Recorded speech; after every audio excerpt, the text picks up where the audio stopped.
When we first, where I was at the time, not here, using PowerPoint, song leaders did not want anyone to touch their idea of leading singing, so they wanted the remote control. First mistake. The agreement was leave the remote control on the podium. Steve Leach did that all but one time. He never heard the end of it. But they asked me, they said, do you want somebody to change yours for you? I said, Foot, no. You never know what they'll do. So, see, can't leave it to anybody, Steve. You just never know what they'll do. I believe in giving due diligence to folks that do things that probably don't want their name mentioned from the pulpit. So you folks that I'm fixing to mention, forgive me, but I think you deserve due diligence. First of all, oftentimes our flowers here are changed. I want to say moved. That would be the wrong word. They're changed and they're beautiful. And we thank Kim for doing that. She does such a fantastic job. Ones in the windows. Also, the beautiful flowers out front and the urns in the front and the barrels right at the parking lot. We thank Missy for putting those in. She did a fantastic job. Beautiful choice for this summer. We appreciate that. And also, we have a fellow that's watching our parking lot to make sure that it stays, especially in one area where we're having a little problem, stay clean and stay where the water will flow and flow off of it. And we thank Martin Hatchett for that. We appreciate him for watching over that.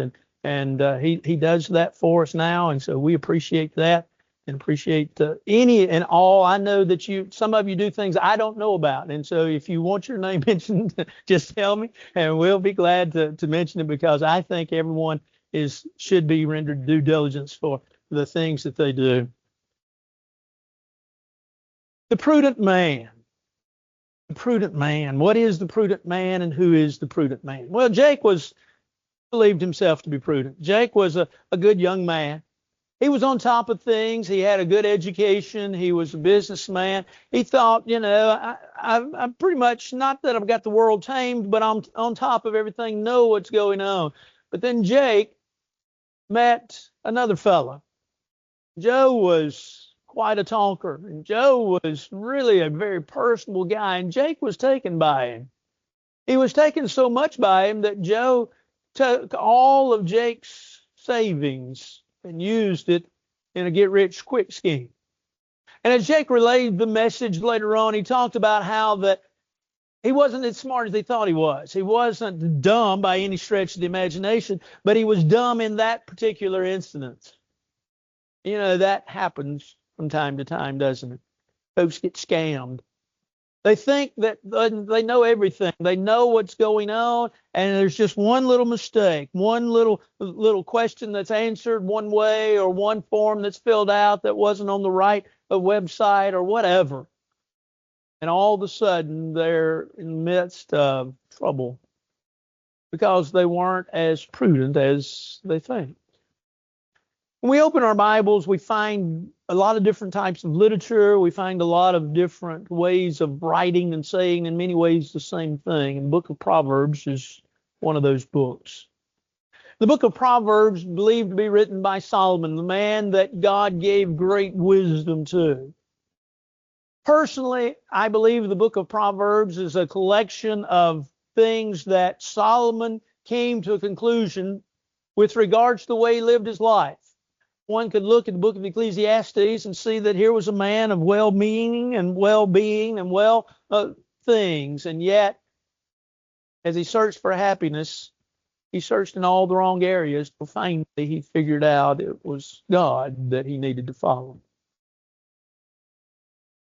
Solomon, though, also had the benefit of friends, and friends came from far and wide to see him. They came to bring him things and also to get things from him. In many ways, the way I look at it, Solomon was the politician of politicians, but he had to be. I'm sure along those lines and in that time, there were folks that brought him wise sayings, thoughts, lessons that they had learned in their life. And I think that the book of Proverbs is a book of it is by all means inspired, but it is a collection of thoughtful sayings and important information that you and I need in order to live our life according to the way that God would have it. And while they're so practical in their application and practical in their statements, there's so many of them, we find it hard to truly find all of them and to synthesize all of them into what we should be. But in recent study, I was in the book of Proverbs, I came across this word, prudent. Prudent. And I was sort of like Jake. I thought I had, I knew most everything. And so I thought, I don't really know what prudent means. And so I looked it up. I looked up prudence from the standpoint of the English word, but I also looked it up from the standpoint of the Hebrew word. Here's the definition. The prudent man is one that has the ability to use wisdom and discernment, to act wisely, and to avoid danger. It includes care, caution, and good judgment, as well as wisdom. It's the idea, and simply put, it's this. It's the idea of doing what you know to do and knowing what to do. It's the idea of putting what you know to practice in all wisdom. That includes, as was said there, caution. It includes courage. It includes care. It includes good judgment. The prudent man is the individual that knows what to do, does it because of the information that he has. And we'll see that in these texts that we're going to study this morning. But there are some 5 verses really that use the word prudent in a different way through the book of Proverbs. We're going to look at 4 because actually it's used the same way twice. But we find out that this is the way, in many ways, we should live our life. This is how God intended for us to conduct ourselves. And the first one is to seek to learn and to understand. It's actually found in 2 verses. In Proverbs chapter 14 and verse 18, Solomon says that the wisdom of the prudent is to understand his way. Folly, fool's deceit. And then he says in Proverbs 18 and verse 15, he says, the heart of the prudent acquires knowledge, and the ear of the wise seeks knowledge. The way, the heart of the prudent seeks to acquire knowledge. How many of us know it all? Christy was the only one to raise her hand. No, she did not. She did not. She did not. None of us know it all. We don't. We don't. We have no idea of all the things. Like I say, really and truly, until I really thought about this, I really had to look up and restudy the idea of prudent. Prudent, though, is the idea, first of all, of seeking to know what you don't know. We live in a day and age of technology in which really you can just turn to your computer and you can type it in and you can find out what you want to know in just snap of a finger. This morning I wanted to refresh my memory on something. And so I just went to my computer and I just typed it in. Actually, I typed it in my phone, my smartphone, which turns out to be smarter than me. And I typed it into the phone and sure enough, it came up. It was everything that I thought. It was a good reminder of what I knew. But it was amazing how fast it was assembled and from the different areas that it was assembled from. It's interesting. We live our life and we should constantly be students. We should constantly be individuals that are wanting to know, wanting to grow. You know, Peter reminds us that we're to grow. We're to grow in grace and knowledge of our Lord and Savior Jesus Christ, that we're to be individuals, that we're to desire the sincere milk of the word, that we may thereby grow. That growth is important. But growth can only be found in learning and learning to understand. Now, we learn through and from a world of things, don't we? We not only learn from the standpoint of sitting at our computer and asking AI something, but we also learn from each other. There's hardly a conversation that you have with me that something is not learned, that I try to pick up on some nuance or something that is said or done in order to understand. And I hopefully give you enough information to help you as well. We learn not only from people, we also learn from what we read. Whether it is on the internet and the computer or whether it is a book Whether it is a newspaper, some magazine or journal, something, we learn from what we read, whatever that may be. I'm not so sure you learn a lot from Harlequin romances, but nevertheless, there may be something there. We learn from what we see in people and what we see people do. We learn from not only what we see and learn in people, but what we see on TV and movies. We learn then, whether visual, audio, we learn. We gather that information. The prudent man gathers that information. Solomon makes the statement in Proverbs chapter 4 and verse 7, excuse me. He says, wisdom is the principal thing. Therefore, get wisdom. And in getting, get understanding. See, Solomon says you need to gather all the information that you can gather. You need to find out and learn everything that you can learn. I think I've shared with you before, Suzanne's grandfather had great advice. He said, when you want to do something, he said, talk to as many people as possible. Find out what they think. Then go do what you want to do. The whole idea, though, was you're gathering information. You're gathering information on what you need to know and how you need to do. See, if we think we know it all, we're in big trouble. When Paul would write to the church at Corinth in 1 Corinthians, the 10th chapter, and he'd talk about the children of Israel, he'd get down to verse 12, and he's making application to the church at Corinth, and he makes the statement, he says, wherefore let him that thinks he stands take heed lest he fall. What's Paul saying to the church at Corinth? You don't know it all. You got a God to hold on to. You got a God that's going to help you. Don't think you have it all figured out. Don't think you have all the answers. Don't think you have even all the questions. When he was talking about, he being Paul, that is, was talking about things offered as sacrifices to idols and whether to eat or not, in 1 Corinthians, the 8th chapter, he makes a statement in verse 2 that basically says this: you don't know everything. While knowledge puffs up, Paul would say, it's the man that's humble and understands he needs to go further. He needs to seek a little deeper. He needs to search in a little bit stronger way. And he needs to find out the information that he needs to find out. You see, none of us are like, if you watch The Big Bang Theory and CBS, none of us are like Sheldon. Sheldon's not even right all the time. But you see, we have to understand we don't know it all. And Solomon says, you don't know it all. You need to learn. You need to grow.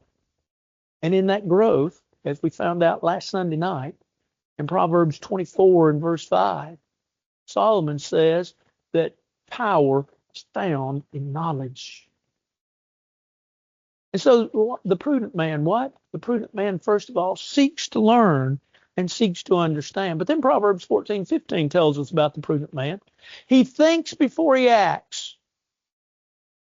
See, the simple, Solomon says, believes every word, but the prudent, he considers well his steps. He thinks about what he's going to do before he does it. He thinks before he acts. We're all reactionary people. We react many times to what folks do or what they say. I realized something about myself not long ago, and if I do this to you, I don't mean any slight of means. But I realized back some time ago, a few months ago, I realized that when people tell me a story, I turn around and tell them a story. That's not always bad. And I don't mean anything by it, but I got to thinking, maybe some folks think I'm trying to upbring them a little bit. And I'm really not. I'm just trying to share in the conversation and maybe give you food for thought and a little funny that goes along with the funny you shared with me. We're reactionary people. Oftentimes, the reaction's not just to share a little funny, but the reaction is mean-spirited, ugly. It's revenge at its height. It's trying to get back at folks and trying to get back at what they say and what they do to us. And yet, what does the prudent man do? Well, Proverbs 14:15 says that he thinks before he acts.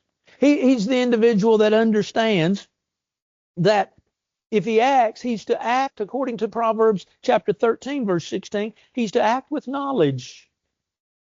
Why? Because in Proverbs 19, verse 2, it says he sins. Who does what?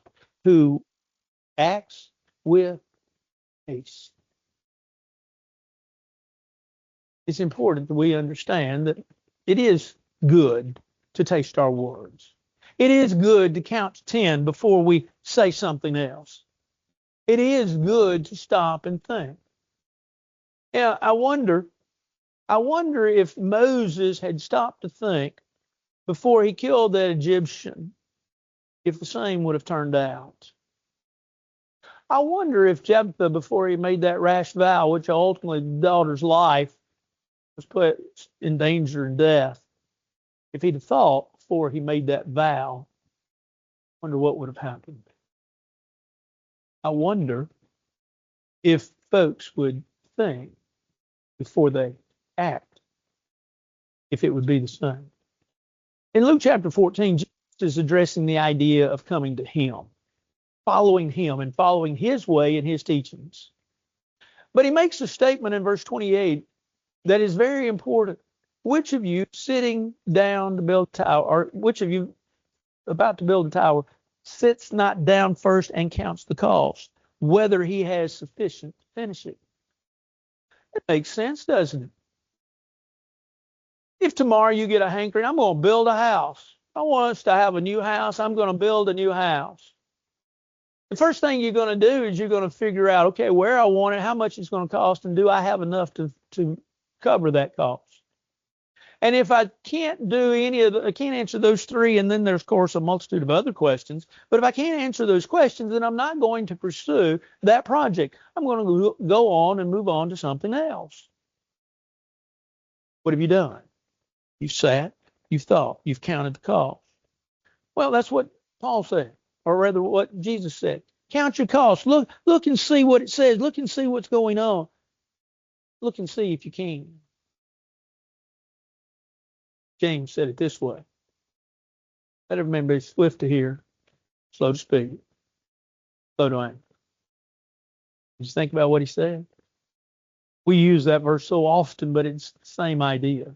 It's the idea of don't just react. Don't just spend time thinking about, okay, this is how I'm going to get back at them. This is the reaction that I had to them. And it was not nice.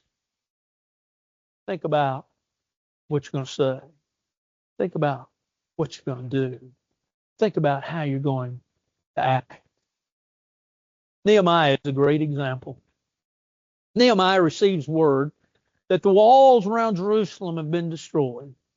I don't believe they were completely destroyed, but there were large gaps in the wall. And you have to understand, it's not like a 2x4 wall. This is a wall that some have estimated that was several stories high, but also was as much as 10 feet thick, maybe even wider. It was wide enough, some have said, that chariots could literally, it was 2-lane road for chariots to ride on top. It was a very large undertaking. Nehemiah went back, as we know the story. He goes back to his city. After he receives the okay from the Persian king Xerxes that he was serving, he goes back, he inventories what's going on. He's there at night, he inventories it. No one knows what he's doing, no one even knows that he's there. And he comes up after he has cried over his city and he has prayed for his city and inventoried his city. He comes up with a plan. He takes that plan, he takes it to the people, and he spreads it out before them. Now think about what he's done. First thing he's done is that he's gathered the information. That's the first step of the prudent man, isn't it? The second thing that he does, though, in thinking before, is that he calls the people together and he says, here's the plan. And then ultimately there's a call to action as the people respond. Let us rise up and build. Prudent man spends that opportunity to say, okay, here's what I've got. What do you think about it? Here's what I've got. Let's consider it. Nehemiah is a great example of learning to be an individual that does what? That acts knowledge. That does not fly off the handle. That does not do things, if you will, in a reaction standpoint, but thinks about it. I read a story many years ago, and when thinking about the story, I got to thinking about, really, it shows kind of the age of the story, but it proves a point. It's a story of individuals that were talking to a group of Indians.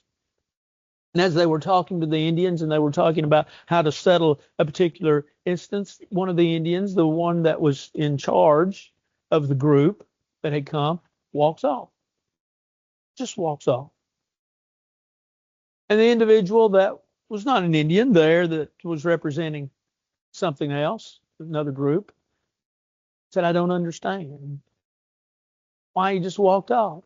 And the Indians that were there said, this is Indian time. Well, what's Indian time? Indian time is thinking about it before you do it. So he's thinking about it. And when he comes back, he'll have an answer for you. May we live our life by Indian time.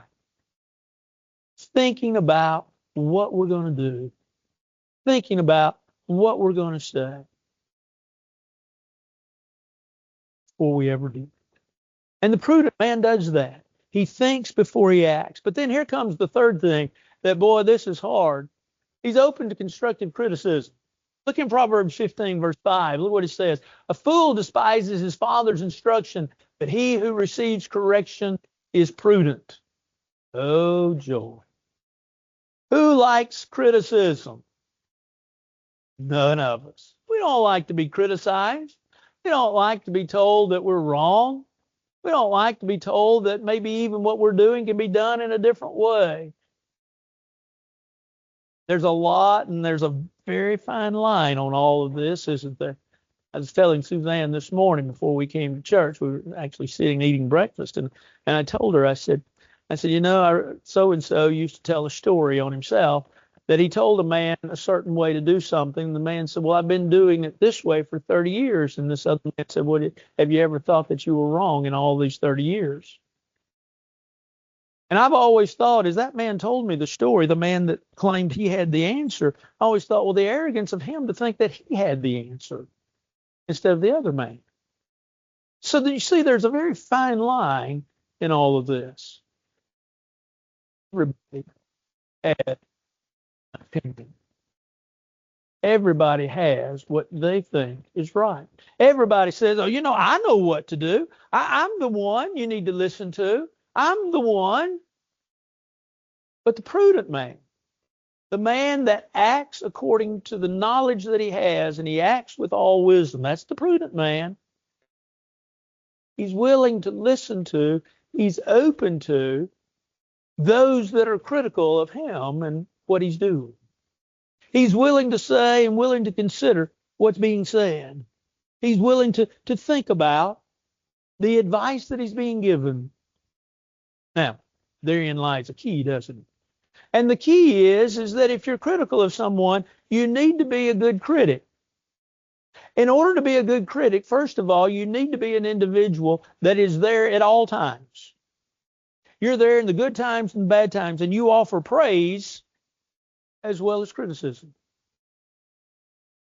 You make sure that your criticism comes from the heart and not just from a gut reaction. Now, those are hard steps, aren't they? But you got to be a good critic in order to be a critic. It's interesting how sometimes we become friends with other individuals only when they want to straighten us out. I may have shared this with you, but in a congregation I've served many years, but in the congregation that I served, one of them, occasionally we would have men's business meetings.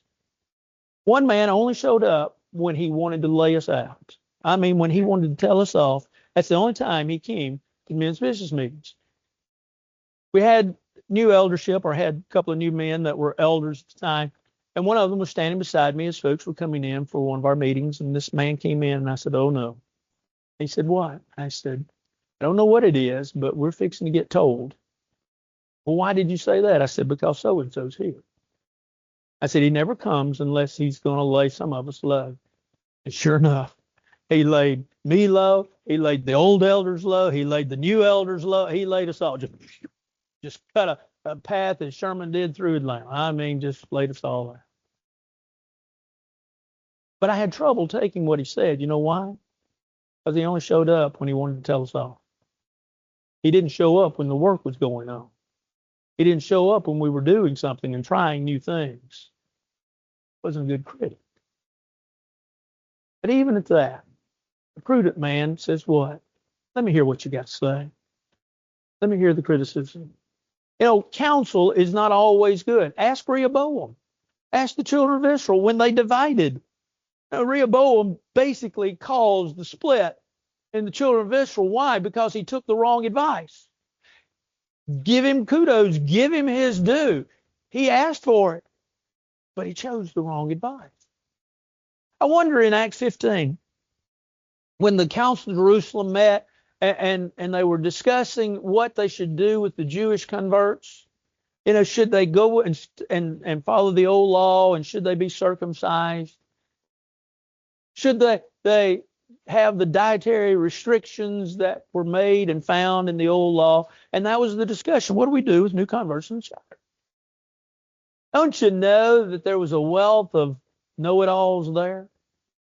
They had an idea of who was right and what was right. And what Paul and Barnabas were doing was wrong. See, it's tough.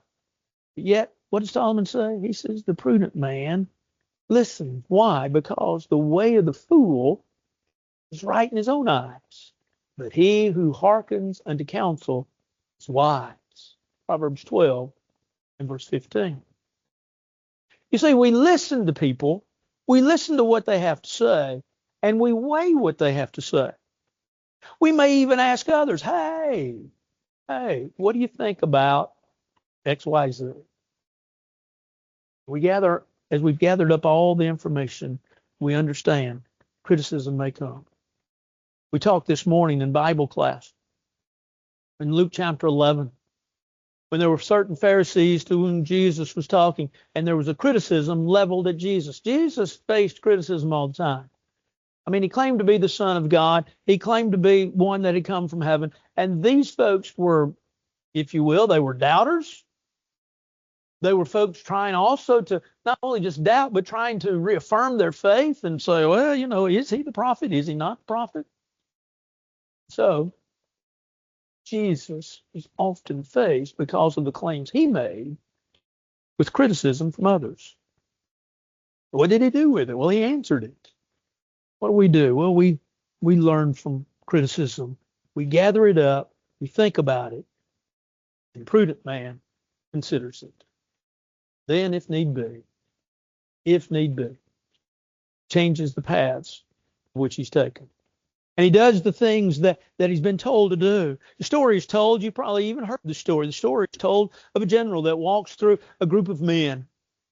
It's inspection. He's called for really a surprise inspection, but he inspects the men and he walks through a line of soldiers. And he comes to the man right next to the end, the one, not the very end, but the one next to the end. And he looks at the soldier in the eye and he says, soldier, straighten up. And the soldier, he's at attention already. He says, button that shirt flap. And the soldier looks at him and says, right now, sir? And the general says, yes, right now. And the soldier reaches over and buttons the general's flap that wasn't buttoned. Got to be careful, don't we? The prudent man, what does he do? He's open to criticism. He's open to ideas. He's open to opinions. And he's willing to consider them, and if need be, change. But then the prudent man, according to Proverbs 22 and verse 3, is also found again in Proverbs 27. He recognizes evil and he stays away from it. Look in Proverbs 22:3. It says, the prudent man foresees evil, hides himself, but the simple pass on and are punished. Prudent man sees evil for evil. One of the things that is sad in our society today is the fact that if you talk to a lot of folks, and I'm not talking about really Christians or folks that worship on a regular basis, but those that don't. One of the sad things in our society is that we don't see evil for evil. It's not new, folks. In Isaiah 5 and verse 20, Isaiah condemned those that call evil good and good evil. That put light for darkness and darkness for light. Excuse me. Individuals that would willingly change truth. Now think about what Solomon says here in our text. Solomon says the prudent man sees evil for evil. He sees it as it is. He recognizes what is evil. Now, how does he do that? First of all, he has knowledge of what is right. I know you've heard the fact that, and I have not really been told this, I've read this in quite a few places, that in banks, a lot of times they teach the tellers what real money looks like so that when they come in contact with counterfeit money, they know it right off the bat. Of course, we live more of a digital society now. Probably most of us don't even have any change or dollars in our wallet. Nevertheless, we understand what evil is. Well, how do we know? Well, we get back to the first idea. We're gathering all the information up. We're learning from it. We're learning because we're the prudent individual, and being a prudent individual, we're willing to take what others say, and we're willing to look at it as well. It's important that we understand, we remember that whatever a man sows, that shall he also reap. Galatians 6 and verse 7. And so we have to be careful what we do. We have to see evil for evil. We have to see good for good. And we have to do that which is right. We flee from evil, right? Flee, Paul says, 1 Corinthians 6, verse 18. Flee from sexual immorality. Flee, abstain from. Don't have any part of. Abstain from the very appearance of evil. 1 Thessalonians chapter 5, verse 21. We understand the importance as being sojourners and pilgrims that we're to abstain from all things that war against the soul. What paraphrase, that's what Peter said in 1 Peter chapter 2, verse 11. Joseph understood in the Old Testament, Joseph understood what sin was. And when a wife came and tried to entrap him, he fled. He saw what evil was. He could have stayed around and could have said, yeah, I'll enjoy the pleasures of sin for a season. But no, he understood and he saw what sin was. And he ran from it. Wonder. As you look in the pages of the Bible, and you look at folks that, instead of running away from sin, ran right smack dab into it. We read in the Bible, we read of Sodom and Gomorrah.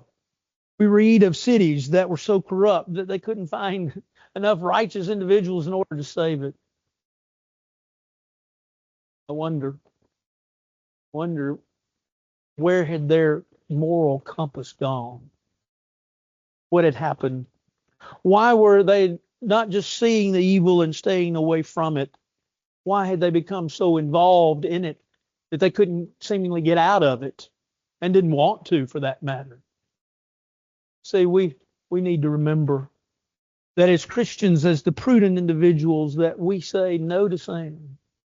That sin is sin.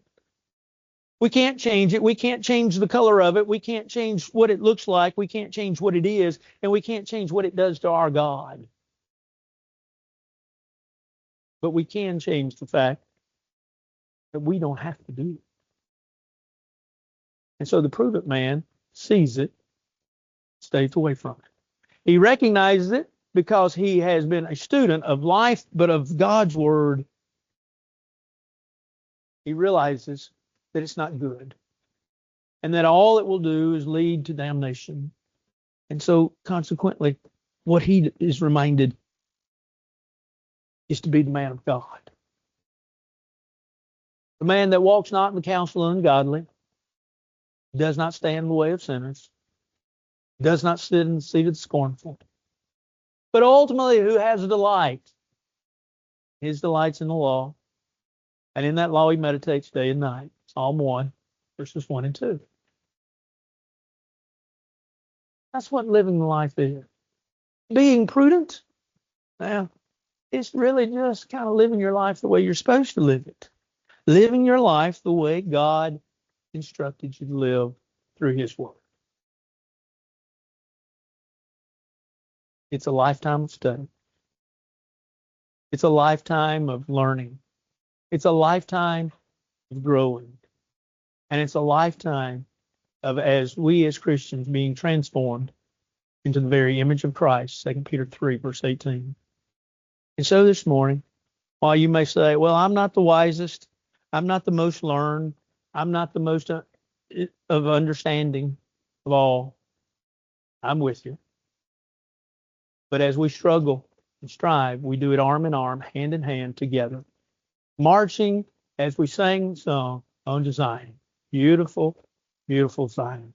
Help us, Lord, to be more prudent in our lives. This morning, if you need to respond to the Lord's invitation, won't you come? All together we stand and sing.